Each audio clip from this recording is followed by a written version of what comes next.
While this year's Geneva Motor Show has been, well, extremely electrified, there's also another aspect that's here, and that's supercars and hypercars and super hypercars and hyper supercars. Basically just cars that go really, really fast.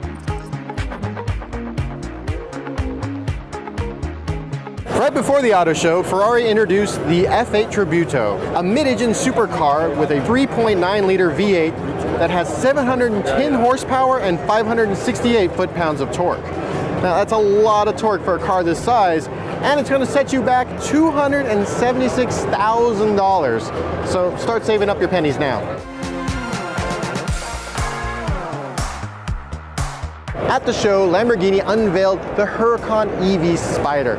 Now, we've driven the Huracan Performante Spider before, but this is the EVO, and what makes this car different is the technology inside the vehicle that actually makes it drive better for the regular person. So if you're not used to driving a supercar, it'll actually anticipate and help you keep the car on the road. Plus, you can drift it without flying off the road. The car will help you drift. It's like it has a supercomputer and a supercar that makes all this possible.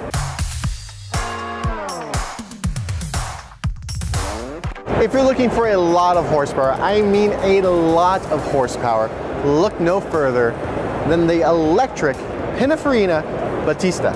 It has 1,900 horsepower. 1,900! That's if you got a lot of cars, shoved them together, and somehow you made the horsepower all work at the same time. It'll do 0 to 60 in under 2 seconds. It takes longer to say the words 0 to 60 than it would to get to 60 in that car. It has a top speed of 217 miles an hour. And if you want one, well, you're gonna have to compete, because there's only going to be 150 made.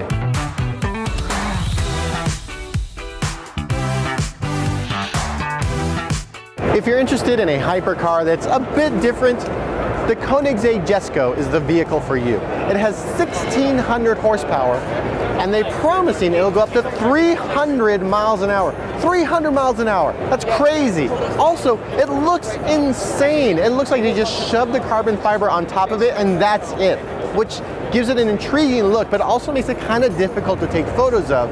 So really, to get the full view of the car, you gotta see it in person.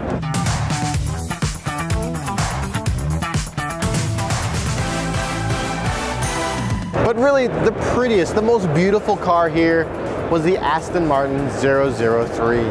Now, it uses something called flex foil, which is some sort of NASA-approved aerodynamic technology.